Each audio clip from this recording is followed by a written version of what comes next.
Hello વિદ્યાર્થી મિત્રો, Shri R K. Pantrod science college ધાનેરામાં દરેક વિદ્યાર્થીનું સ્વાગત છે. હાલની પરિસ્થિતિને ધ્યાનમાં લેતા કોરોનાની મહામારીને જોતા શાળા કોલેજ બંધ છે, પરંતુ શિક્ષણ નહીં. તો આપ દરેક વિદ્યાર્થીને ઓનલાઈન લેક્ચર દ્વારા Shri R K. Pantrod science college Dhanera દ્વારા ઓનલાઈન શિક્ષણ ચાલુ કર્યું છે અને તેનું ટાઈમ ટેબલ પણ કોલેજની વેબસાઇટ પર મુકાઈ જશે. તો ચલો વિદ્યાર્થી મિત્રો, આજે આપણે પહેલા લેક્ચરમાં paper 502 mathematical analysis unit 1 real and complex number. તો વિદ્યાર્થી મિત્રો, રિયલ અને કોમ્પ્લેક્સ નંબર વિશે તમે જાણો છો. તમે રિયલ નંબરને શું કહેશો? વાસ્તવિક સંખ્યા. અને કોમ્પ્લેક્સ નંબર એ સંકર સંખ્યા છે. તો આપણે સંકર સંખ્યા અને રિયલ એટલે કે વાસ્તવિક સંખ્યા, આ બંને સંખ્યાના થિયરમ અને કેટલાક એક્ઝામ્પલ અને ડેફિનેશનો જોઈશું. તો સૌપ્રથમ આપણે જોઈએ number set. Number set N of the natural number. Natural નંબરના સેટને આપણે એન તરીકે દર્શાવીએ છીએ. એન ઇઝ ઇક્વલ ટુ શું લખાશે? 1, 2, 3 થી ઇન્ફિનિટીવની પોઝિટિવ સંખ્યાઓ આવશે. એટલે કે નંબર સેટ એન, નેચરલ નંબરના સેટને એન તરીકે આપણે દર્શાવીએ છીએ અને એ એનની અંદર 1, 2, 3 થી અનંત સુધીની સંખ્યા જે પોઝિટિવ નંબર છે એ રે આવશે.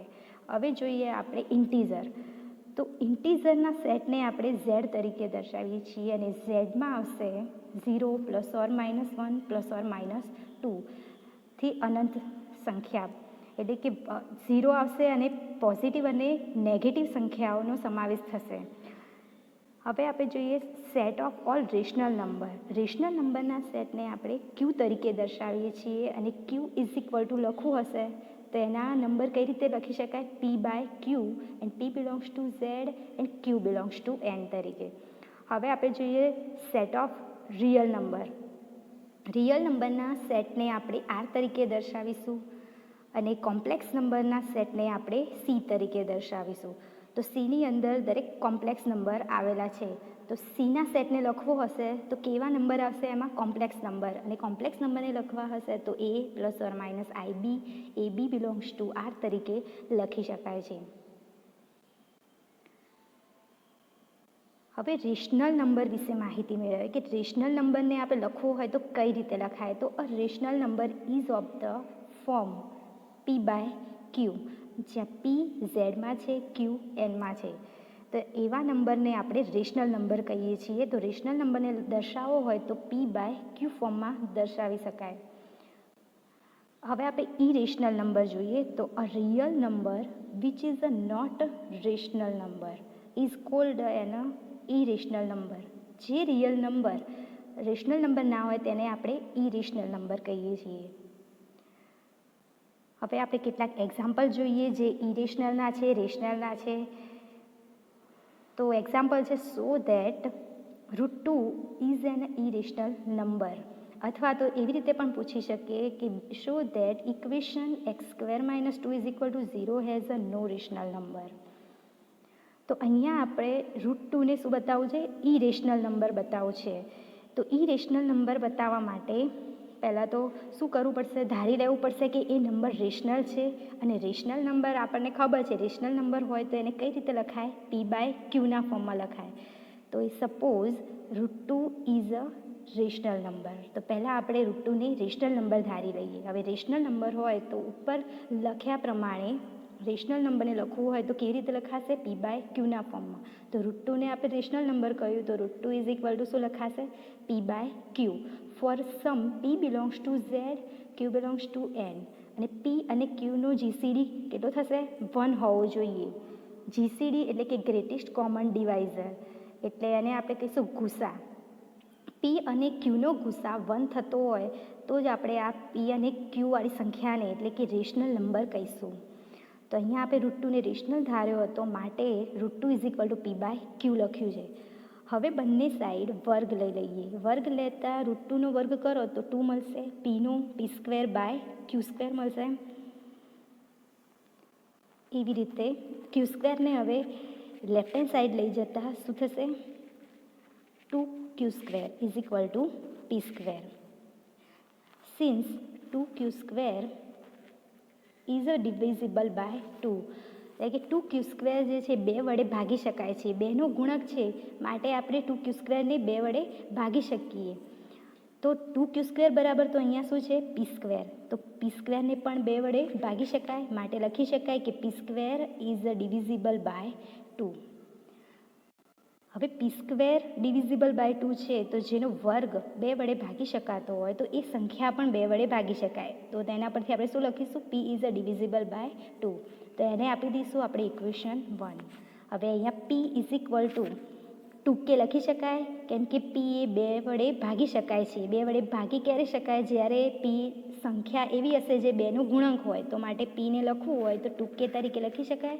માટે ફોર k શું હશે, ઝેડની અંદર હશે.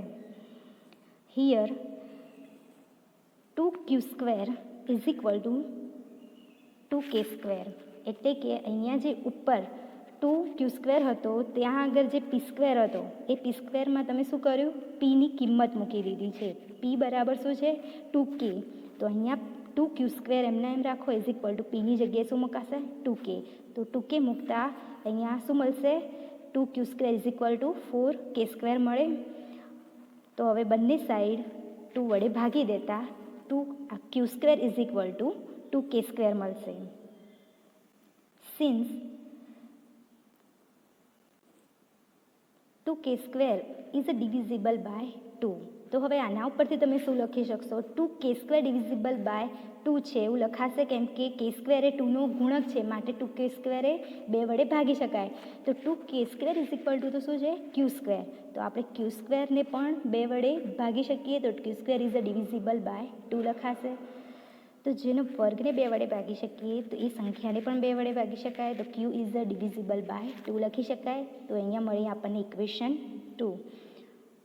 તો હવે ઇક્વેશન 1 અને 2 ફ્રોમ 1 એન્ડ 2 પરથી શું લખી શકાશે કે p and q both are divisible by 2. એટલે કે p અને q ને 2 વડે ભાગી શકાય છે એવું લખી શકાય. અને 2 શું મળ્યો, કોમન ફેક્ટર મળ્યો, factor of p and q. p અને q નો કોમન ફેક્ટર મળ્યો આપણને અહીંયા 2. સો p અને q નો જીસીડી નોટ ઇક્વલ ટુ 1 મળ્યો. અહીંયા આપણને જીસીડી કેટલો મળે છે, p અને q નો 2 મળે છે. પણ અહીંયા આપણે સંખ્યા ધારી હતી કે √2 એ રેશનલ છે. રેશનલ હોય તો એનો જીસીડી શું હોવો જોઈએ, p અને q ઇઝ ઇક્વલ ટુ 1. તો આપણી જોડે શું છે, we have a pq GCD એનો 1 છે.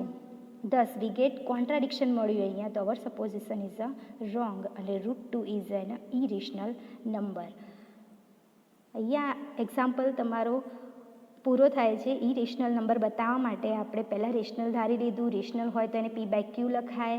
પછી આપણે p અને q નો જીસીડી 1 હોવો જોઈએ. તો અહીંયા એક શરત તમે કેન્સલ કરી દેશો તો તમને એ રેશનલ હોવાની શરત નથી એવું બતાવી દઈએ તો તમે એ સંખ્યાને ઇરેશનલ બતાવી શકો. તો આપણે અહીંયા જેમ p અને q નો જીસીડી 1 હતો અને આપણને અહીંયા નોટ ઇક્વલ ટુ 1 મળ્યો, તો એના ઉપરથી આપણે કહી શકીએ કે √2 એ શું છે, ઇરેશનલ નંબર છે. સેમ એ રીતે જ એક એક્ઝામ્પલ છે √3 નો, જેને ઇરેશનલ બતાવવું છે. તો તમે ઇરેશનલ એને બતાવી શકો. તો એ તમે હોમવર્ક છે, તમે કરી લેજો જાતે. હવે નેક્સ્ટ એક્ઝામ્પલ જોઈએ. So that √6 is an irrational number. એવી રીતે હવે જેમ √2 હતો એવી રીતે √6ને આપણે ઇરેશનલ નંબર બતાવીએ. જો આ રીતે ના પૂછાય તો બીજી રીતે, so that the equation x² - 6 is equal to 0 has a no rational solution. એટલે કે x² - 6 કરો તો તમને શું મળે, x² ઇઝ ઇક્વલ ટુ 6 ± 6 લખાય. તો x બરાબર તમે શું લખી શકો, √6 લખી શકાય. તો x ઇઝ ઇક્વલ ટુ √6 લખી શકાય છે. તો એ √6 એને આપણે શું બતાવવું છે, ઇરેશનલ નંબર બતાવવો છે. તો સેમ પ્રોસેસથી આપણે એક્ઝામ્પલ ગણીશું કે ફર્સ્ટ સપોઝ √6ને આપણે શું ધારી લઈશું, રેશનલ નંબર છે એવું ધારી લઈશું. તો √6 ઇઝ અ રેશનલ નંબર. તો √6 ઇઝ ઇક્વલ ટુ શું લખાશે, p/q. રેશનલ નંબર હોય તો શું લખાય, p/q લખાશે. અને p એ ઝેડમાં હશે, q એ એનમાં હશે. બીજું શું લખાશે, p અને q નો જીસીડી 1 હોય એવું લખીશું.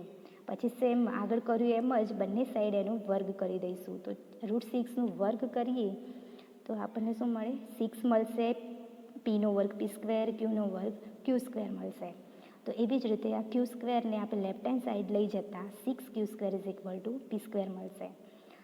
હવે 6 એટલે કે 2 × 3 લખી શકાય, માટે અહીંયા તમે 2 અને 3q² લખી શકો છો. તો 3q² p² લખાય. તો 3q² એટલે કે 2 3q² is a divisible by 2 લખી શકાય. હા, કેમ કે 2નો ગુણક છે 3q², માટે આપણે એને 2 વડે ભાગી શકીએ. તો આના બરાબર તો શું છે? p². તો p² is a divisible by 2 લખાશે. તો p² ડિવિઝિબલ બાય 2 છે, તો p is a divisible by 2 લખાય. એને ઇક્વેશન આપો 1. તો p એવી સંખ્યા છે જે 2 વડે ભાગી શકાય. 2 વડે ભાગી શકાતી હોય તો આપણે pને લખવું હોય તો p is equal two 2k તરીકે લખાય. For some k belongs to z લખીશું. હવે 2 3q² ઇઝ ઇક્વલ ટુ શું હતું? p² હતું. તો p²ની જગ્યાએ અહીંયા શું લખાશે? pની કિંમત મૂકીશું અહીંયા 2k² થશે. તો 2 3q² is equal two 4k² લખાય. હવે જોઈએ 2 વડે ભાગી દઈશું તો શું મળશે? 3q² is equal to 2k². તો 2k² is a divisible by 2. 2k² આપણે 2 વડે ભાગી શકીએ. 2નો ગુણક છે માટે. અને 3q² is a divisible by 2. 2k² બરાબર 3q² છે. જો આને ભાગી શકો તો 3q² ને પણ 2 વડે ભાગી શકાય. તો એના પરથી તમે શું લખી શકો? q² is a divisible by 2. તો q² 2 વડે ભાગી શકાય તો q is a divisible by 2 લખાય. તો એને ઇક્વેશન આપી દો 2. તો અહીંયા આપણને મળ્યું ફ્રોમ 1 એન્ડ 2 પરથી શું મળ્યું? p and q both are divisible by 2. એ બંને 2 વડે ભાગી શકાય છે. તો 2 શું મળ્યા? અહીંયા કોમન ફેક્ટર મળ્યો. p અને qનો કોમન ફેક્ટર મળ્યો, માટે અહીંયા એનો GCD નોટ ઇક્વલ ટુ 1 થયો. બટ વી હેવ p અને qનો GCD આપણી જોડે તો શું છે? 1 છે, કેમ કે આપણે p અને q વાળી જે સંખ્યા લીધી √6 એને આપણે રેશનલ નંબર ધાર્યો. તો માટે વી હેવ p અને qનો GCD 1 થાય છે. We get a contradiction. Our supposition is a wrong. અહીંયા આપણને કોન્ટ્રાડિક્શન મળે છે, નોટ ઇક્વલ ટુ 1 મળે છે. પણ સંખ્યા તો આપણે ધારી હતી એ સંખ્યા પ્રમાણે જોવા જઈએ તો p અને qનો GCD 1 છે, પણ અહીંયા આપણને મળે છે નોટ ઇક્વલ ટુ 1, માટે our supposition is a wrong. And એના ઉપરથી શું કહી શકાશે? √6 ઇઝ એન ઇરેશનલ નંબર. તો સેમ એ જ પ્રોસેસથી તમે હવે √8નું ઇરેશનલ નંબર બતાવી શકો છો.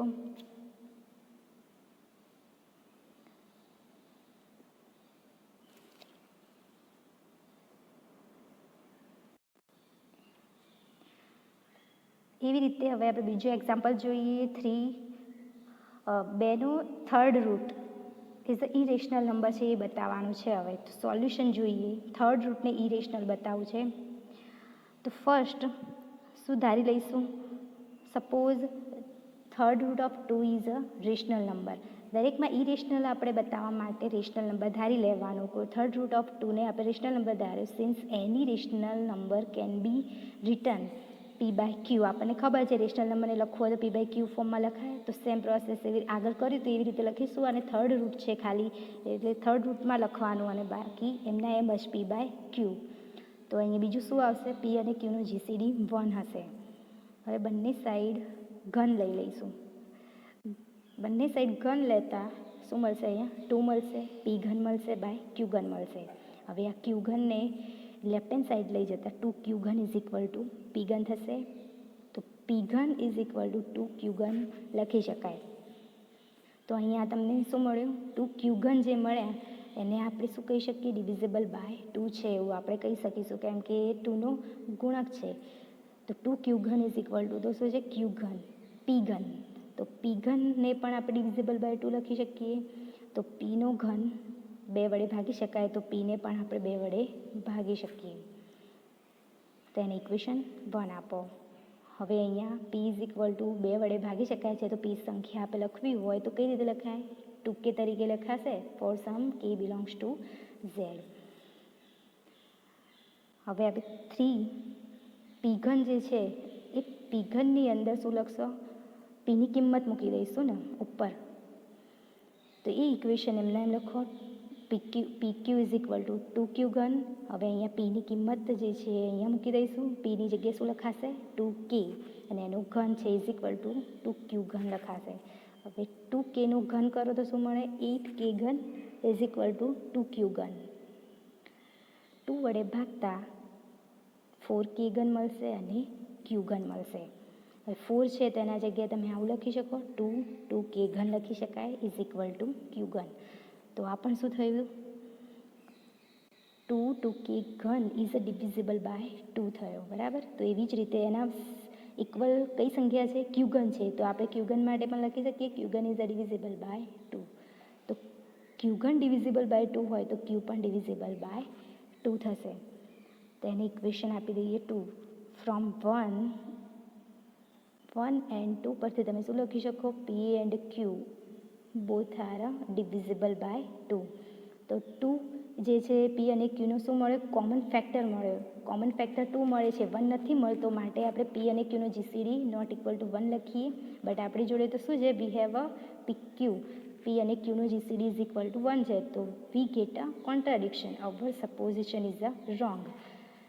સો third root of 2 is an irrational number. જે આપણે અહીંયા પ્રૂફ કરવું હતું એ થઈ ગયું કે થર્ડ રૂટ ઓફ 2 એ ઇરેશનલ નંબર આપણને મળી ગયો.